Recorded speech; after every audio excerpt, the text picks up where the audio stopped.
May plum pa pala dito. Nakalimutan ko. Nagtatago. Ayan, 4 na pirasong plum. Kasi sobrang init talaga.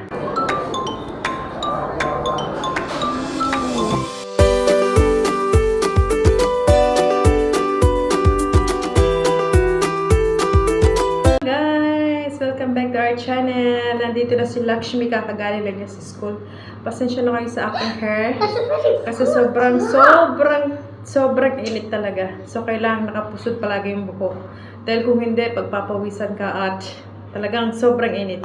Yeah, so by the way, si Lakshmi nandito na sa, gagaling lang niya sa school. And, tapos, may binili akong konting mga fruits dito. Papakita ko sa iyo kung ano ba yung fruits na nabili namin. Ito yung unang fruits na nabili natin. Hinog na mangga. 2 for 5 pieces. Tapos, itong nangka. Nangka ang tawagin dito sa Malaysia. Sa atin sa Pilipinas, it's langka, diba? So, dito it's nangka.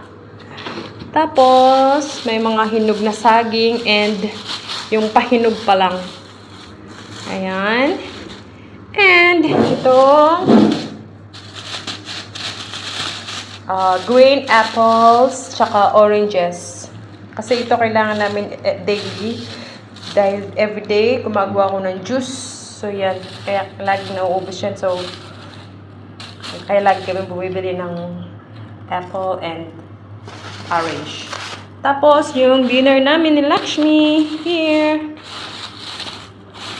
Kita ko sa inyo kung anong lunch. Lunch dahil tanghaling tapat.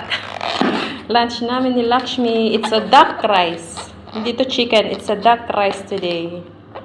Duck rice. 2 packet. And may kasama na siyang soup. So, we're gonna eat first. May plum pa pala dito. Nakalimutan ko. Nagtatago.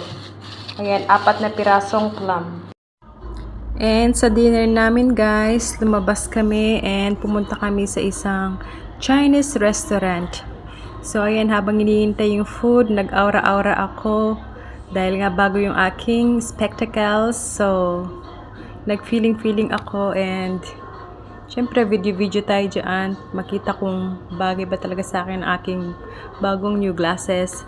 And syempre, si Lakshmi din, gustong-gusto niyang nag-face sa camera at umaura-aura. Kaya ayan kaming dalawa nag-video-video while waiting the food.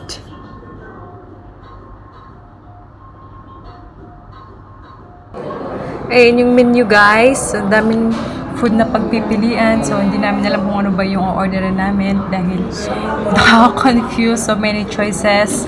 And ang name pala ng restaurant is Ziwei's One. And yan, nag-order lang kami yung sapat na food para sa amin. And syempre may mga drinks din nakasama.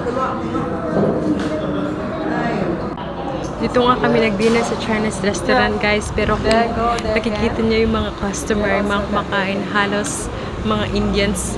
Sa loob at sa labas, mga Indians sila. So yung Chinese restaurant na puro ng mga Indians. Isa sa mga in-order namin is Thai style chicken. So, ito yung unang sinerve sa amin. We ordered buttermilk chicken also. And curry mix veggie. How is it? Is it nice? You love it? And this is our bill, guys. Ayan, curry mix veggie, buttermilk chicken, Thai style chicken, and then 2 rice, and 2 Chinese tea. So, total niya is 52 ringgit only. So, we enjoy the food. Walang nasayang. And, sulit yung 52 ringgit namin sa Ziwei's One restaurant. Punta na kayo dito and try their Chinese food. Thank you for watching, guys. Have a good day. Good night. Bye. Tell me that I'm never gonna make it. They want me to do